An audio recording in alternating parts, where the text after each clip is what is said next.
네, 지난해 말 마지막 날이었죠. 그래봤자 이틀 전이긴 하지만요. 쌍용차 해고자 119명 가운데 절반이 넘는 71명이 공장으로 복귀를 했습니다. 오랜만에 들려오는 좋은 소식이었는데요. 나머지 해고자 역시 이제 올해 상반기에 복직을 할 예정이라고 하고요. 금속노조 김득중 쌍용차 지부장 복직한 분들 중에 한 분이죠. 연결해서 분위기 좀 알아보도록 하겠습니다. 안녕하세요. 예, 안녕하세요. 김득중입니다. 축하 먼저 드려야겠죠? 축하드립니다. 예, 축하 많이 받고 있습니다. 그래요? 오늘도 출근하시는 거죠?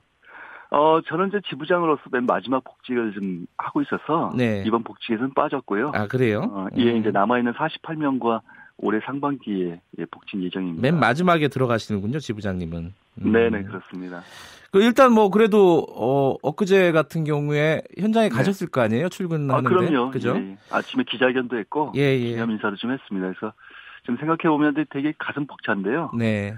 예, 이른 아침부터 복직 당사자들뿐만 아니라 그동안 이제 응원해줬던 많은 연대분들 또 언론사들이 함께 이른 아침부터 했는데요. 네. 예, 모두 표정이 밝아 보여가지고 그래요? 그날 모두가 정말 행복한 시간을 좀 보냈습니다. 그 동료들 원래 이제 직장에서 계속 일하고 계셨던 동료들이 있을 거 아닙니까? 분위기는 어땠어요? 그분들 중에서도 몇 분은 정말 플랜카드를 공장 안에서 환영한다는 그 플랜카드를 들고 또 들어가는 이제 우리 동료들 손 잡아주고 그래서 공장 안과 밖에서 정말 좋은 분위기를 좀 만들었어요. 근데 오랜만에 그 공장 라인에서 일을 하시려면은 이게 좀 적응이 필요한 거 아니에요? 안 힘드셨대요? 어떻게 들어보셨을 거 아니에요? 예, 이제 아마 이제 그 라인 배치는 이제 내일부터 할 거예요. 아, 그래요? 예. 예. 그러게 하고 저는 이제 그런 얘기 했습니다. 저희가 10년 동안 간절히 이제 기다렸던 그 현장이잖아요. 그래서 아마 손끝에서 저는 마음속에서 그 작업 하나하나를 잊지 않았을 거예요. 그래서 다른 어느 분들보다는 빠르게 현장 적응할 거라는 이제 확신을 좀 가지고 있습니다. 그러면 지부장님 비롯해서 이제 남은 분들이 있잖아요. 48명 해고자들은 언제쯤 복직이 되는 겁니까?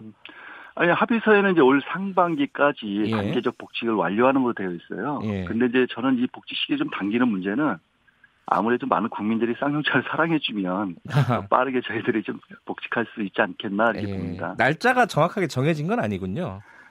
아니에요. 상반기까지니까 올 6월까지예요. 아, 그러니까 정확하게 언제 그 6월까지 중에 그렇게 정해진 건 아니고. 6월 말까지 단계적으로 배치를 하고 거기에 좀 아까 이제 단서 조항으로다가 배치가 이제 부서가 없을 경우는 7월 1일부터는 사원증 발급과 일정 기간의 무급 휴직 시간을 가져요. 그리고 올해 연말까지는 전원 부서 배치를 완료하는 것으로 합의가 좀 되어 있습니다. 네. 근데 지금 완성차 시장이 좀 어렵지 않습니까? 국제적으로도 그렇고 국내 시장도 그렇고 쌍용차는 어때요? 아무래도 쌍용차는 이제 SUV 쪽에서의 강자잖아요. 그 시장에서 꾸준하게 그 고객들의 사랑을 좀 받아왔던 만큼 저는 이번 합의가 좀 많은 이제 이미지를 좀 바꿔내고 또 노노 사정의 어떤 그런 교섭을 통해서 우리가 이 문제를 접근했지 않습니까? 그래서 정부가 이제 노사 갈등으로 문제를 떠넘긴 것이 아니라 정부의 어떤 적극적 중재 노력도 있었어요. 그래서 아까 말씀하신 것처럼 이제 자동차 산업이 그리고 조선 산업이 상당히 이제 침체 위기로 가고 있지만 사실은 제조업을 살리는 차원에서에 대한 역할과 노사의 어떤 상생 등등이 이 문제 저는 충분히 극복할 수 있다고 좀 보여집니다. 정부 차원의 어떤 지원이나 이런 것들도 혹시 예정된 게 있나요? 아니요, 지금 구체적으로 좀 되어 있는 건 아니고요. 저희는 그 합의서에 이제 상생발전위원회라고 지금 되어 있어요. 그래서 노노사 정의, 아까 말씀드렸던 그런 자동차 발전 전망과 그리고 제조업 발전 전망, 그리고 이후에 이제 벌어지는 여러 가지에 대한 사항들을 그 안에서 좀 논의하기로 좀 되어 있어요. 알겠습니다. 근데 지금 요번에 이제 복직은 어느 정도 해결이 되고 있는 것 같은데 사실 손해배상 문제 있지 않습니까? 노조에 이제 사측이 걸었던 손해배상 소송 이것은 아직 해결이 됐다는 소식이 없었어요. 이거 어떻게 돼가고 있습니까? 이거는? 예, 저는 이제 그게 상당히 심각한 문제인데요. 네. 저희는 두 건이 이제 손배 가압류가 돼 있습니다. 하나는 이제 아까 말씀드렸던 회사가 네. 금속노조에게 좀 손해배상 청구를 했던 것이 있거든요. 물론 네. 재판은 진행되고 있지는 않는데 네. 이번 합의 과정에서 회사는 이제는 정부가 저희 손배를 철회하면 회사도 철회하겠다는 의사를 이제 밝혔습니다. 근데 네. 문제는 2009년도 저희가 파업에 참여했던 이유 그리고 당시에 폭력 진압하는 과정에서 헬기, 기중기 등등이 파손됐다는 수리비로다가 네. 저희한테 지금 현재 20억이 청구되어 있어요. 예. 이것이 지금 현재 대법원에 재판 계류 중인데 이게 확정이 되면 사실은 이게 천문학적 돈 아닙니까? 이게 네. 상당히 좀 심각한 문제라 저는 계속적으로 이 문제 또한 이제 10년이 지났고 또 경찰청 인권침해조사위원회에서 네. 보고서의 발표처럼 2009년도에 경찰의 진압은 가해 진압이었고 네. 그로 인한 손배 문제는 철회된다는 권고가 촉구안을 좀 발표한 바가 있거든요. 네. 그래서 이 또한 이제 정부가 빠르게 좀 철회를 했으면 좋겠다라고 하는 요구를 좀 하고 있죠. 그때 권고 이후에 어떤 실제 움직임은 없었군요. 예, 그렇습니다. 지금 현재 경찰청이 공식적 사과도 없고 네. 어떤 움직임이 없어서 하여튼 올해 저는 이제 주요하게 지부가 주요 사업으로 다 이 문제를 좀 해결해야 된다 이렇게 보고 있습니다. 근데 이 말씀하신 내용 이제 2009년도에 어떤 폭력적인 진압 이 말씀을 하셨잖아요. 네네. 이걸 안 여쭤볼 수가 없을 것 같은데 이제 좋은 일이긴 하지만은 10년 동안에 뭐랄까 이렇게 극단적인 선택을 하신 조합원들이나 가족들 30명이 넘었다는 뉴스들이 많이 있었어요. 네네. 이분들은 지금 어떻게 되는 겁니까? 어떤 보상이라든지 이런 게 가능한 건가요? 예, 저희가 합의를 10년간에 두 번 했어요. 이번하고 2015년도에. 예. 2015년도 합의회 때는 앞서 떠나간 분들의 유가족분들에게 네. 이제 약간의 지원과 이런 것들을 좀 했던 바가 좀 있고요. 네. 예, 그 이후에도 또 자살로 떠나간 동료들 가족들이 있었거든요. 네. 그리고 작년 같은 경우는 저희가 이제 대한문에서 30번째 떠나간 동료의 죽음을 가지고 시민 분향소를 좀 설치하고 함께했던 시간이 좀 있지 않습니까? 네. 예, 그랬을 때 이번에 이제는 그 30번째 떠나간 동료의 큰아들이 자녀가 함께 들어가요. 아빠가 들어가고 싶어했던 현장에 이번에 같이 들어가서 복직을 좀 했습니다. 그분들 이제 남은 가족들이나 이런 분들이 이번에 복직 소식을 듣고 나서 어떤 심정이셨는지 잘 상상이 가지 않네요. 어떻게 좀 얘기 좀 해보셨나요? 저도 아직 연락을 좀 못했어요. 네. 항상 미안한 마음, 죄송한 마음, 네. 좋은 일이 있다 하더라도 다시 돌아올 수 없는 상황이기 때문에 네. 저도 정말 말을 아끼고 예. 있습니다. 그렇습니다. 그리고 또 과제가 몇 가지가 남은 게 있어요. 뭐냐면은 이게 정리해고, 그러니까 쌍용차 정리해고가 무효다 이 판결이 2심까지 있었는데 대법원에서 뒤집었잖아요. 네네. 이게 지금 최근 수사를 하고 있는 사법농단하고 또 연결이 돼 있어요. 네. 이 부분 진상 규명이나 이런 부분들은 어떻게 계획하고 계세요?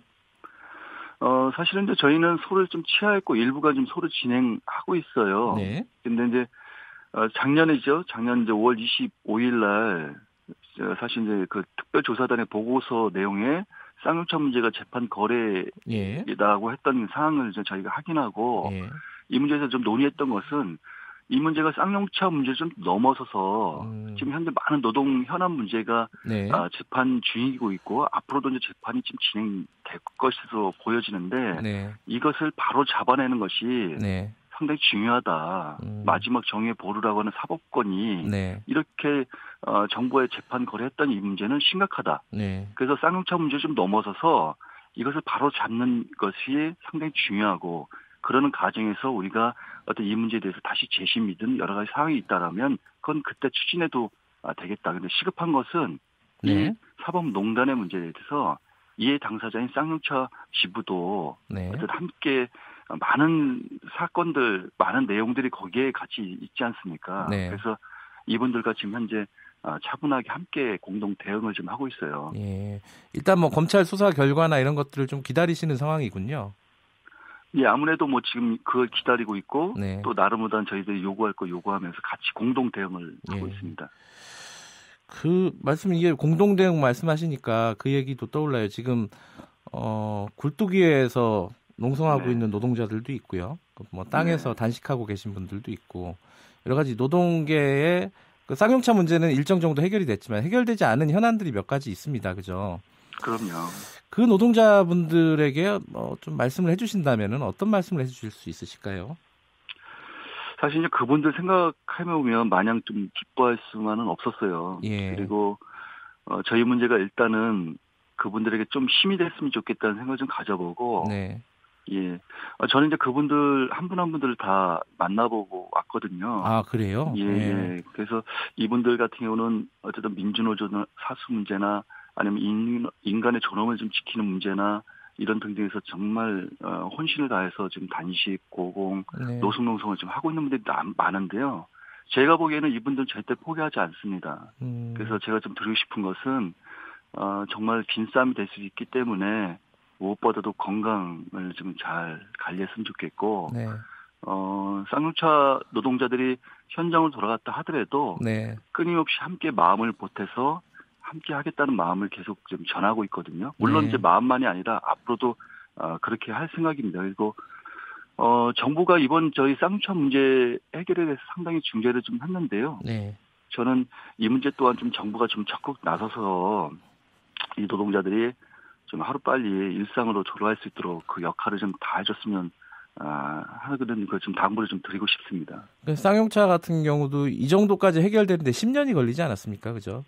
네. 다른 문제들도 이렇게 오래 걸리면은 안 되죠. 예, 쌍용차처럼 희생자들도 많이 생기고 이러니까요. 이게 뭐 사회적인 차원의 어떤 타협이라든가 대화라든가 이런 것들이 지금 진행됐으면 좋겠는데 네. 사실은 이 뭐 개별 사업장 문제가 아니라 지금 노사정 어떤 사회적인 대타협 이런 얘기들이 계속 나오고 있잖아요. 뭐 최저임금도 네. 마찬가지고 여러 가지 맞습니다. 뭐 예, 광주형 일자리도 마찬가지고 이런 노동계와 정부 사용자 간의 타협이 잘 안 되고 있어요. 분위기가. 네. 이런 것들은 어떻게 보고 계신지 그걸 마지막으로 좀 여쭤보고 끝내고 싶네요. 사실은 뭐 민주노총이 저희가 속해 있는 민주노총이 아직 참여 결정을 하지 않고 있는 상황이라 네. 예, 좀 말씀드리기가 좀 어렵는데요. 예. 저는 이제 출발은 아까 좀 전에 말씀드렸던 여러 가지 곳곳에서 고통과 불합리함에 맞서 하고 있는 노동자들, 저항하고 있는 노동자들이 있지 않습니까? 네. 저는 이분들의 목소리를 우선 잘 귀담아 듣는 것부터 좀 시작을 좀 했으면 좋겠어요. 물론 이제 민주노조 문제, 비정규직, 정리해고 문제, 노조 탄압 문제 여러 가지 사항들이 거기 산적되어 있고 이분들과에 대한 얘기들을 좀 차분하게 들어보는 과정에서 아까 말씀하셨던 그런 문제들이 좀 더 해결 방안이 좀 나오지 않을까 네. 이렇게 좀 생각을 해봅니다. 알겠습니다. 새해 첫날이니까 그 정도로 네. 얘기 마무리하고요. 다시 한번 좀 축하드리겠습니다. 예, 고맙습니다. 예, 오늘 말씀 감사합니다. 예. 금속노조 김득중 쌍용차 지부장이었습니다.